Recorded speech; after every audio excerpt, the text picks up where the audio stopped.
राधे राधे। आमे सबु बेले गोटे कथा चिंता करू जे मो जीवनर लक्ष्य कौन।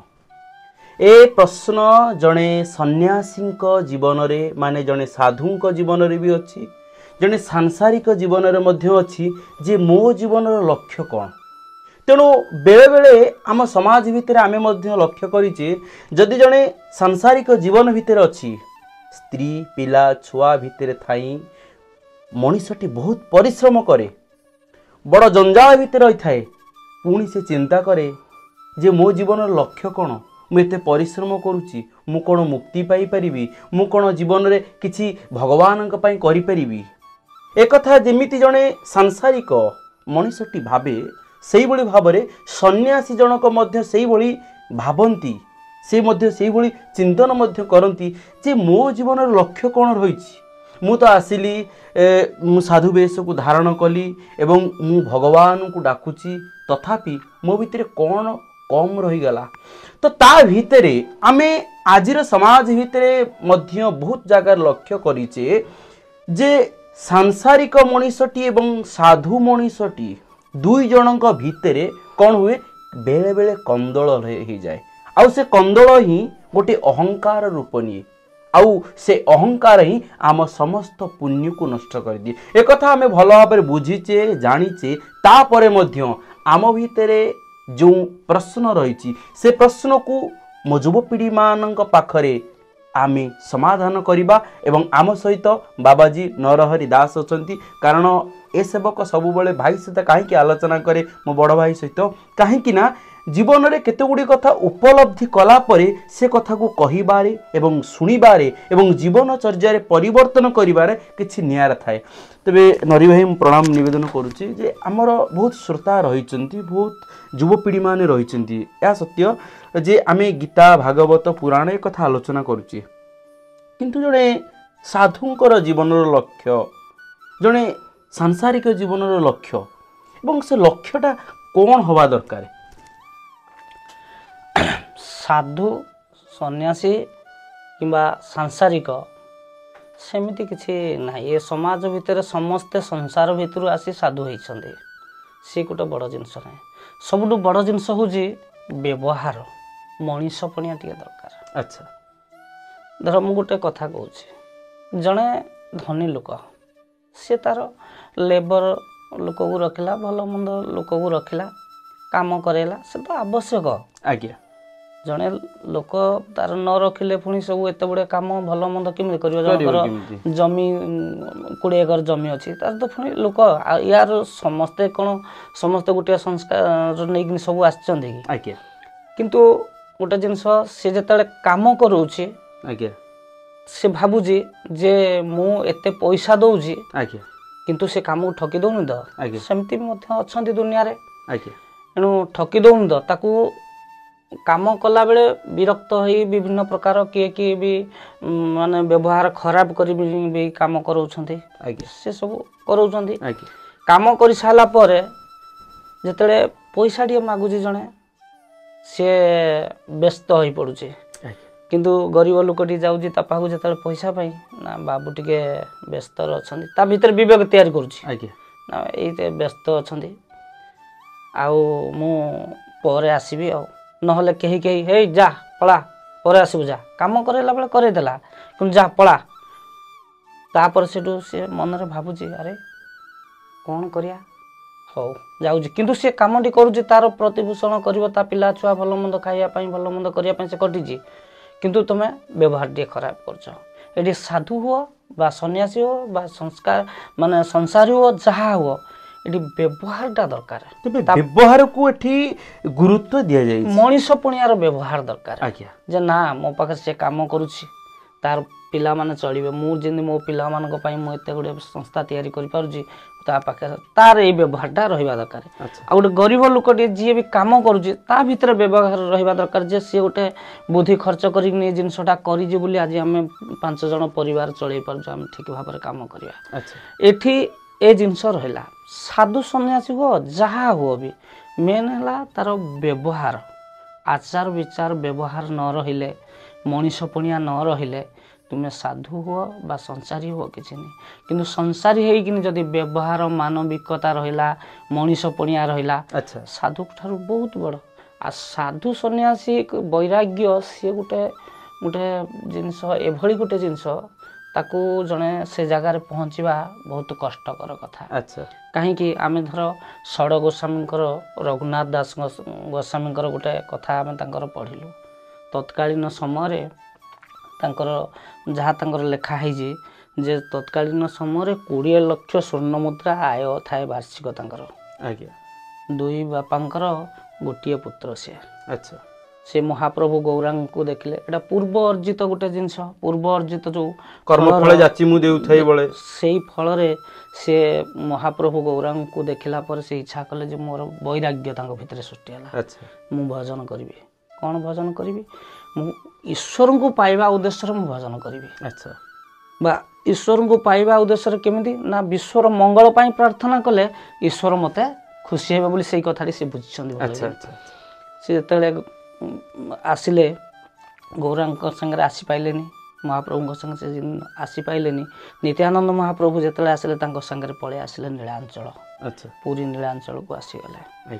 ସେତେବେଳେ ସମୟରେ ରାଜା ସବୁ ବୈଷ୍ଣବମାନଙ୍କୁ ରହିବା ବ୍ୟବସ୍ଥା କରୁଥିଲେ, ଭଜନ କରିବାର ବ୍ୟବସ୍ଥା, କୀର୍ତ୍ତନ କରିବାର ବ୍ୟବସ୍ଥା ସବୁ କରିଥିଲେ, କିନ୍ତୁ ରଘୁନାଥ ଦାସ ଗୋସ୍ୱାମୀ ସେଠି ରହିନଥିଲେ।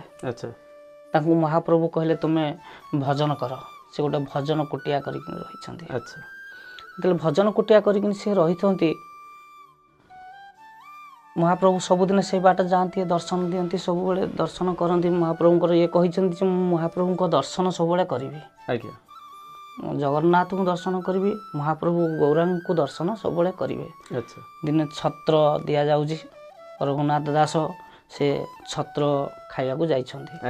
ଛତ୍ର କହିଲେ ସେତେବେଳେ ସମୟରେ ଯେତେବେଳେ ମହାପ୍ରସାଦ ସବୁ ବଳିଯାଏ, କିଛି ଧନୀ ବ୍ୟକ୍ତିମାନେ ଅଳ୍ପ ପଇସା ନେଇ ତାକୁ କିଣିକିନି ପୁଣ୍ୟ କରିବେ ବୋଲି ତାଙ୍କୁ ବଣ୍ଟନ କରନ୍ତି। ସାଧୁ ହୁଅନ୍ତୁ, ଭିକାରୀ ହୁଅନ୍ତୁ, ଯୋଗୀ ହୁଅନ୍ତୁ, ଯାହାକୁ ସେତେବେଳେ କିଛି ଖାଇବାକୁ ଦିଅନ୍ତି ଆଉ।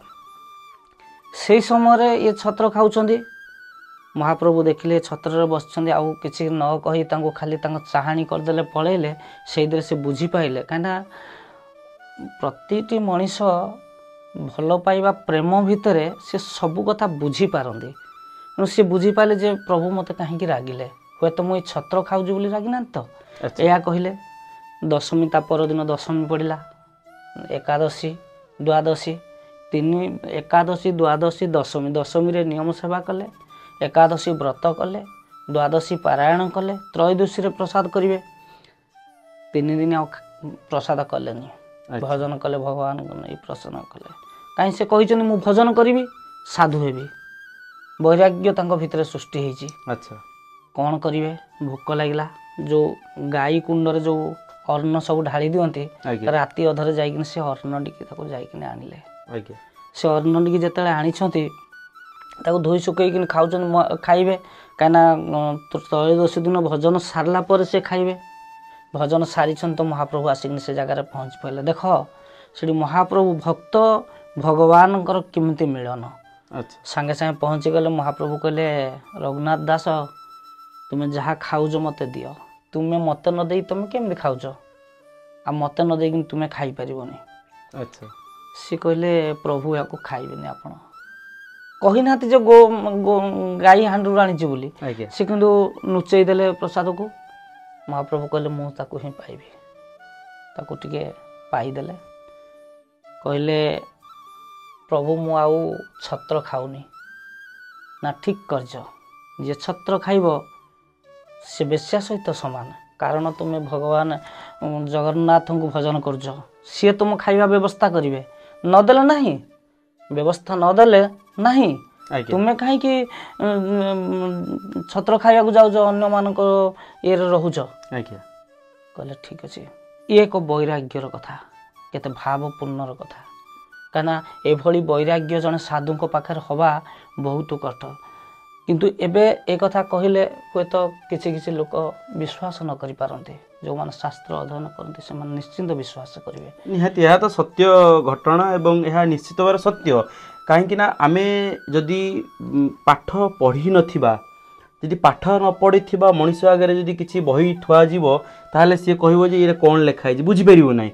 ତେଣୁକରି ସାଧନା କିମ୍ବା ଉତ୍ତମ ବ୍ୟବହାର କରିନଥିବା ମଣିଷଟି ମଧ୍ୟ ସେଇଭଳି ଭାବରେ ଉତ୍ତମ କଥାକୁ ବୁଝିପାରେନି। କିନ୍ତୁ ଗୋଟିଏ ପ୍ରଶ୍ନ ଏଠି ସମସ୍ତଙ୍କ ମନ ଭିତରେ ଆସେ ଯେ ଆମେ ଦେଖୁଛୁ, ଆମେ ମଧ୍ୟ ଉପଲବ୍ଧି କରିଛୁ, ବେଳେବେଳେ କିଛି ସନ୍ନ୍ୟାସୀମାନେ ଯେଉଁମାନେ ନିଜକୁ ସାଧୁ ମଧ୍ୟ କୁହନ୍ତି, ସେମାନେ ଯେତେବେଳେ ଗୋଟେ ସାଂସାରିକ ମଣିଷକୁ ଦେଖିଦିଅନ୍ତି ସେ କିନ୍ତୁ ଛୁଆନା ଛୁଆନା ମୋର ମାନେ ପାପ ହେଇଯିବ, କିମ୍ବା ବେଳେବେଳେ ଅନେକ ଜାଗାରେ କୁହନ୍ତି ଆଉ ସେ ସାଂସାରିକ ମଣିଷଟା ସିଏ କ'ଣ ମୁକ୍ତି ପାଇପାରିବ, ଆମେ ସନ୍ନ୍ୟାସୀ ଏଇଭଳି କୁହନ୍ତି।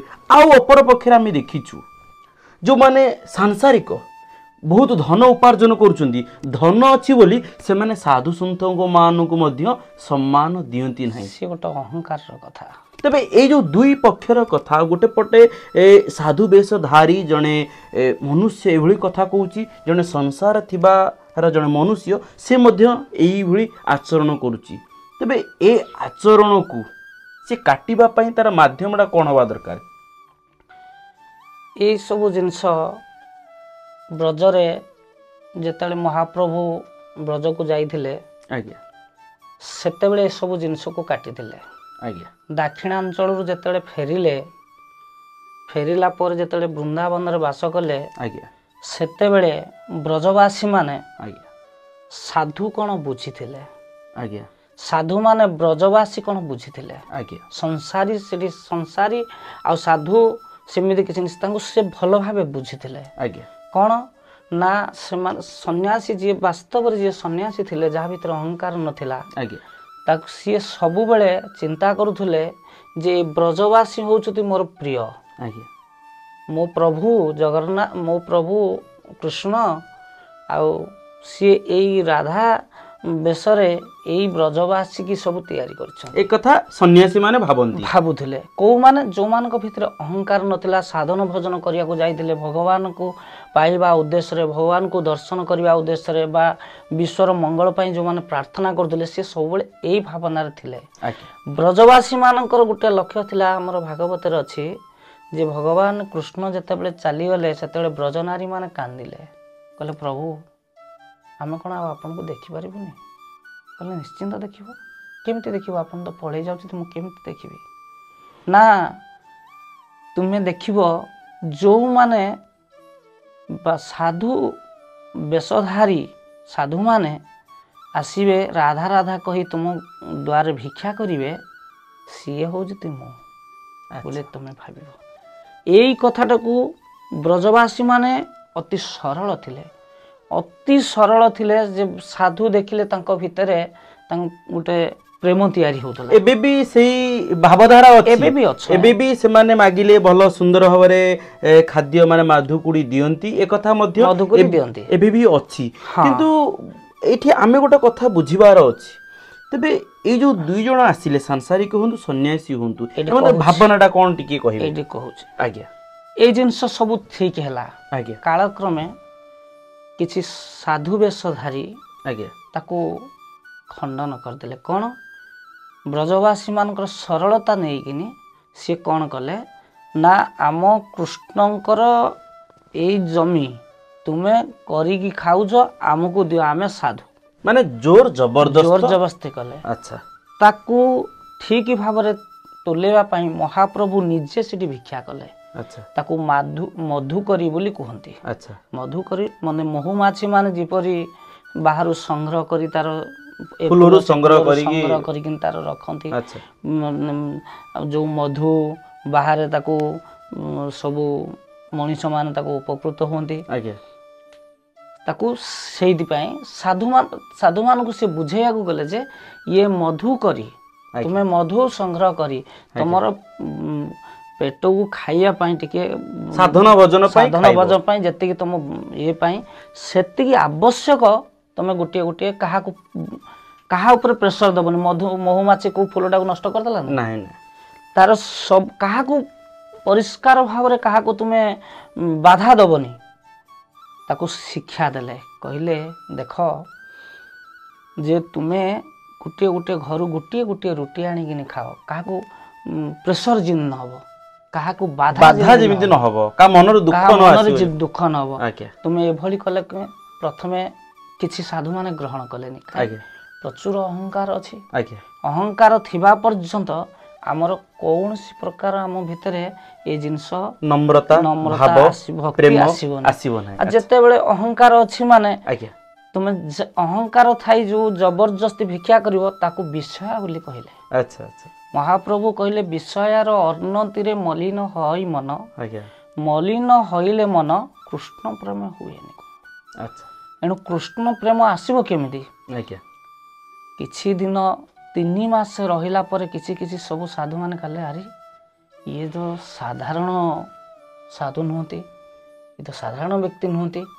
ସବୁ ବୁଝିପାଇଲେ ଗୋଟେ ସାଧୁ ସମ୍ମିଳନୀ ହେଲେ ଆସି ମହାପ୍ରଭୁକୁ ଭୁଲ ମାଗିଲେ କ୍ଷମା ମାଗିଲେ କହିଲେ ଆମେ କ'ଣ କରିବା ଦରକାର ବା ଆମ ଭିତରୁ ଅହଙ୍କାର କେମିତି ଶୂନ୍ୟ ହେବ ସେ ସେଇଠି 2ଟା କଥା କହିଲେ ଆଶ୍ରମ ମାନଙ୍କରେ ଗୁରୁ ସେବା କଲେ ତମ ଭିତରେ ଅହଙ୍କାର ଦୂର ହେବ ଆଉ ଭିକ୍ଷା କଲେ ଅହଙ୍କାର ଦୂର ହେବ ତାଙ୍କୁ ଭିକ୍ଷା ଲାଇନ୍ ସବୁ ବତେଇ ଦେଲେ ଯେ କାହା ଘର ଭିତରକୁ ଗଲେ ପ୍ରସାଦ କରି ବସିକିନି ଖାଇଲେ ତମ ଭିତରେ ବୈରାଗ୍ୟ ସୃଷ୍ଟି ହେବନି ତମ ଭିତରେ କ'ଣ ହେବ ନା ଅହଙ୍କାର ସୃଷ୍ଟି ହେବ ମତେ ଏମିତି ସେ ଦେଇ ଦେଉଛନ୍ତି ମୁଁ ସାଧୁ ମତେ ଏମିତି କହିଲେ ଏମିତି ଦେବେ ତାହେଲେ ଅହଙ୍କାର ସୃଷ୍ଟି ହେବ କିନ୍ତୁ ଯଦି ତୁମେ ତାଙ୍କୁ ଆମେ କ'ଣ କରିବା ଆମେ ଭିକ୍ଷା କରିବା ଆମେ ସେ ଉପର ହାତରେ ଦେବେ ଆମେ ତଳ ହାତରେ ନେବା ତାହେଲେ ଆମର ଅହଙ୍କାର ଶୂନ୍ୟ ହେଲା ଯେତେବେଳେ ଦେଖ ଏଇଠି ଗୋଟେ ଭଲ କଥାଟେ ଥିଲା ଯେତେବେଳେ ଜନକ ଦଶରଥଙ୍କୁ କ୍ଷମା ମାଗିଲେ ଯେ ମୁଁ ଯେତିକି ମୋର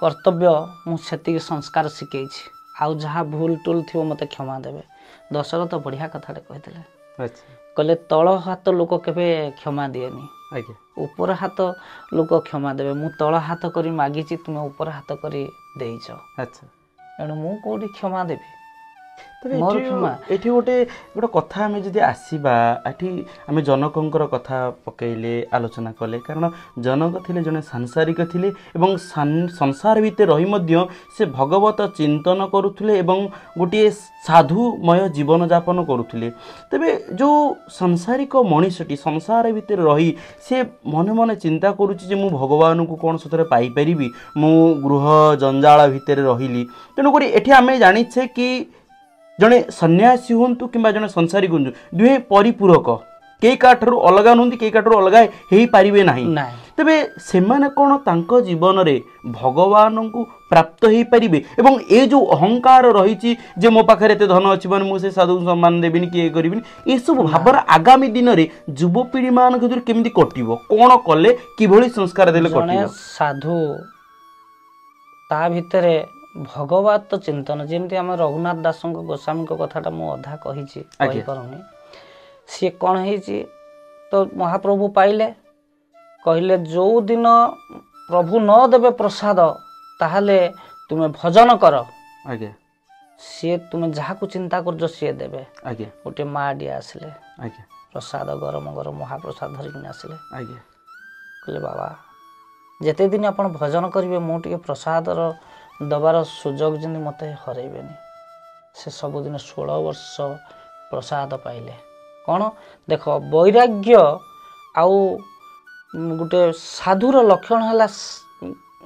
ଯେ ସଂସାରୀ ଲୋକମାନେ ତ ଜମି ବାଡ଼ି ଘର ଦ୍ୱାର ସବୁ କରିଛନ୍ତି ସିଏ ତ ରୋଜଗାର କରିବେ ସିଏ ତ ଗୋଟେ ସଂସାରୀ ଜଣେ ସାଧୁକୁ ଦାନ କରିବେ ବା ପ୍ରସାଦ ହଉ କି ଯାହା ହଉ ସେ ଜଣେ ସାଧୁର ସେବା କରିବେ ତାଙ୍କ ଭିତରେ ଯଦି ପ୍ରେରଣା ନଥିବ ସେଇଭଳି ଭାବ ନଥିବ ବ୍ରଜବାସୀର ବ୍ରଜନାରୀଙ୍କ ଭଳି ଭାବ ନଥିବ ଯେତେ ସେ ସାଧୁ ସେବା କଲେ ବି ତାଙ୍କର ମୂଲ୍ୟ ନାହିଁ ଆଦର ଥିବା ଦରକାର ଆଉ ଜଣେ ସନ୍ନ୍ୟାସୀ ଯଦି ତା ଭିତରେ ପ୍ରେମ ନଥିବ ବିଶ୍ୱର ମାନେ ନିଜର ନ କରିପାରୁଥିବ ମାନେ ମୋର ଘର ଜଣେ ଛାଡ଼ିଲା ସେ ତ ସମସ୍ତଙ୍କୁ ନିଜର କରିବେ ନା ସେ ସମୟରେ ରଘୁନାଥ ଦାସ ଗୋସ୍ୱାମୀ ଯେତେବେଳେ ଆସି ନୀଳାଞ୍ଚଳରେ ବାସ କଲେ ତାଙ୍କ ଘର ଲୋକ ଜାଣିଲେ ଯେ ଏଇଠି ବାସ କରିଛନ୍ତି ରଘୁନାଥ ଦାସ ଏଇଠି ରହିଛନ୍ତି ତାଙ୍କୁ ସେ ସମୟରେ 400 ଟଙ୍କା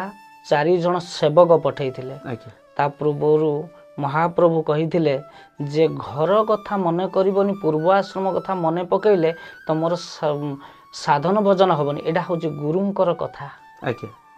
गुरु यही जानी से घर कथा मन पड़ो दुख कष्ट आसो साधन भजन दुख कष्ट आसिले घर कथा मन पड़ो जेपर्यंत घर कथा मन पड़ुव बा पूर्व मुझे थी मोर एभली थिला अहंकार रही अहंकार शून्य ना जन साधु हो पार ना जन कौन साधु हेले सी ता बापा माँ को पचारिबनी हाँ ता बापा माँ को सेवा करि परिबनी वैराग्य जीवन रे सेवा आमर तो बाबा आमर वर्तमान समय बाबा आमर कहते बापा माँ सेवा कर बापा माँ से सब हम जड़े भजन निष्ठावान भजन भजन हारी जी साधु सी जदि से बुड़ी रहिले ताले भजन केतले करिवो ताले जदि एक कथा हमें आनिबा तेबे ध्रुवं को मध्य तांको गुरु कहिथिले कि जी तुमे मो पछ धरना तुमे तुम पाखर तुम माँ अछंती तुम माँकर तुम सेवा कर एवं तुम गुरु मंत्र स्मरण कर निश्चित भाव मुक्ति पाई परिबो एवं तुम गुरु कृपा पाई परिबो। साधना पर से फेरिचंदी किंतु साधना समय रे ध्रुव को साधना समय बहुत प्रकार देखे एमती कि इंद्र पठे जे तुम सी केवल माँ को पाखे दुर्बलता अच्छी तुम्हें ता माँ भली जाइक रोदन कर सी रोदन कर समय सी साधना समय से कही जे से भावी से साधना समय मो माँ जदि आसूची मत डाकुची मोर जदि सिद्धि लाभ न हो पुणी कूल रही रही दिन जीव एणु मु साधनार सिद्धि लाभ करी गले मु जोठिक जी मो माँ को सेठी नहीं पारि एणु साधना समय से मन रे विचलित होइनी तो साधनाटा कौन जन सांसारिक मनुष्य करि परिबो हाँ कहीं करि परिबोनी साधना समय समस्ते करछन्ती बर्तमान आमर जो ये कर्दम ऋषि करछन्ती एमती अनेक गौतम समस्त साधना करनी कहीं साधना हम से जगार आमको संसार भितर रही से जगार आमको कष्ट कहीं ना आम जहाँ आम साधारण आम से जगह पर्यंत से वैराग्यटा सी गोटे स्वतः प्रवृत्ति भाव सृष्टि हुए पूर्व जन्मर संस्कार है समस्त कौन रघुनाथ दास गोस्वामी हे कि जीव गोस्वामी हे कि सनातन गोस्वामी हे कि रूप गोस्वामी हो पारे कि किंतु तापाई आमको साधना करिया पड़ो आम दूर को कहीं जावा राजा मैंने जी जाइछन्ति जंगल को पलैछन्ति कौन से रही से साधना कर से तो बहुत साधना करते एबे सिना राजा माने कि कौन ठीक से तांकर खाली केवल जंजाल भितर रोचन सेतेबेले राजा मानकर साधन भजन सब नीतिबाणी तांकर थिला एणु सबू से जिनस भितर हम गोटे जिनस हूँ संसार भितर हुआ साधु सन्यासी भितर हुआ वैराग्य हो जहा हो उत्तम व्यवहार तो सांप्रतिक परिस्थिति रे गोटे कथा देखा जाउची कि वर्तमान छोट छोट पिला माने गोटे भूल बाट को पळौचंती किबा से गोटे भल मनुष्य मध्ये हे पारुनांती आपन को लागुची कि जे बापा मांकर सबुठारु बड़ साधना हवा उचित तांको निज पुओ झियो माननकु गोटे उत्तम मनुष्य करी गढी तोलिबा निश्चित आमर गोटे बाबांकर बढ़िया कथाटिए थिला समस्ते आसिकिन कहले जे मो पुओटा दुष्ट हो गला पुओ मान को जदि दुष्ट होला पर जदि कहउछन कोन तमे गुरु आश्रम को जाउछ कोन तमे सिखुछ आउ दशरथ कर गोटे निर्देश रे रामचंद्र वनवास गले बाबा सेठ बढ़िया कथाटे कहीदेले कहले पुओ को रामचंद्र कहवा आख्या दबा पूर्व निजे दशरथ हुआ से भली त्यागी हुआ वर्तमान बापा माँ माने से दशरथंकर साधना रे दशरथंकर व्रतरे व्रती अच्छंती व्रती अच्छंती सेटा कोन कहि आमे कोन कहि परिया से हबा दरकार आमे जेतेले पुओ को दशरथ आख्या दबा सेतेले आमे दशरथ हबाकू पड़िबो प्रथमे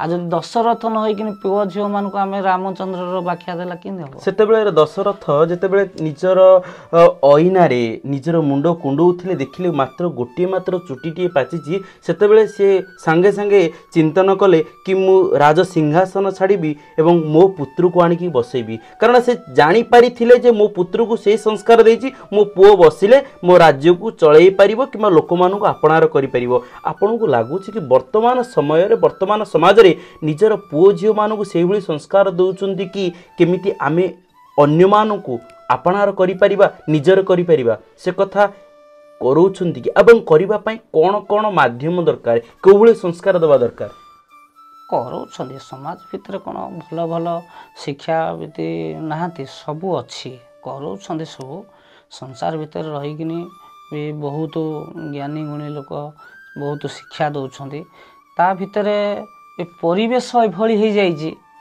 जेते शिक्षा देले भी टिके जहाले रहुछि काहेकि ना साधु सन्यासी को मनरे भी विचलित भावना आसुछि किंतु मोटा मोटी कथा हला जी गरीब हो धनी हो जी जो क्षेत्र रही उत्तम व्यवहार हेले सबुठु बढ़िया हबो धनी लोक टे गरीब लोक को व्यवहार दबा दरकार गरीब लोक टे धनी लोक को व्यवहार दबा दरकार देखंतु गोटे आगुरु गोटे जिनस जड़े धनी लोक टे आगे गोटे गरीब लोक को कामटे कराउछि तार छोट छोट पिला माने तार ना धरिटा को डाकुथिबे काहेकि ना आम घर गरीब लोकटा से ना धरि डाकुथिबे आ गोटे गोटे दादा मौसा बापा एमती डाकुछन्ति किंतु गोटे गोटे जगह ना धरि डाकुथिबे सेठी से माने कहया कथा ए ता ठारू से बयस रे बड़ तो ठारू केते बयस रे बड़ ना कोन धरि डाकुछु मु डाकिली मोर छोट से मोठो मु ताको डाकिली बोली तू ना धरि कोन डाकुछु एई भली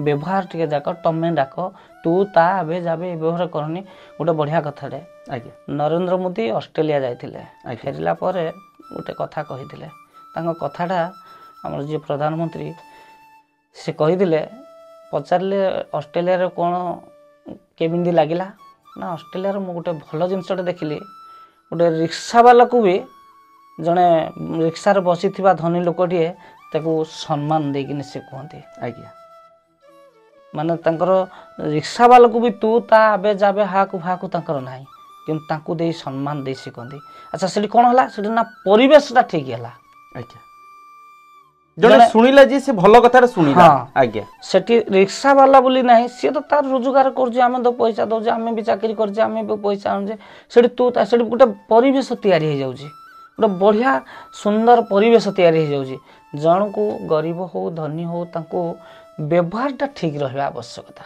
अच्छा तबे आजिर समाज रे प्रतिटी बापा माँ माने हुंतु प्रतिटी युवपीढ़ी माने हुंतु व्यवहार उपरे बहुत गुरुत्व देबे कारण आम व्यवहार ही होची आमर परिचय तेणु करी प्रतिटी युवपीढ़ी मानू प्रतिटी साधु सन्यासी मानू समस्त को ए पुत्र सेवक गोपाल दास आपण मानू प्रणाम निवेदन करुच्ची नरी भाई की मध्य मु प्रणाम निवेदन करुच्ची किंतु गोटे कथा प्रतिटी युवपीढ़ी मान भितर सृष्टि होता प्रश्न को समाधान करने पाई एवं किछि आलोचना पर्यालोचना करिकी सारांश रे आपण मान पाखरे पहुँचेबा पाई ए सेवक किछि पचारिथिला एवं किछि बुझिथिला एवं किछि आपण मान को मध्य बुझिथिला जदि कहा मन रे कष्ट हेतिबो आपण माने केही भूल बुझिबेनी चेष्टा करिबा आमे निजको सुधारिबा आमे संसार जीवन रे थाउ किंबा सन्यासी जीवन रे थाउ आमे जे कोन जगह रे थाउ आमे उत्तम व्यवहार देखैबा एवं निज पुओ झियो मान को जदि आमे उत्तम करी गढी पाइबा निश्चित भाबरे ताहाई आम जीवन पई सबुठार बड़ साधना हबो एवं समाज को सुधारी पारिले ताहाई सबुठार बड़ साधना हबो एई साधनामय जीवन रे आपण एवं ए सेवक गोपाल दास आम समस्तंकर लक्ष्य हबो उत्तम व्यवहार कारण मधुर विनय वचन कही तोषिब जनमन तेणुक रहुछि राधे राधे पुणी देखा हबो आगामी अध्याय।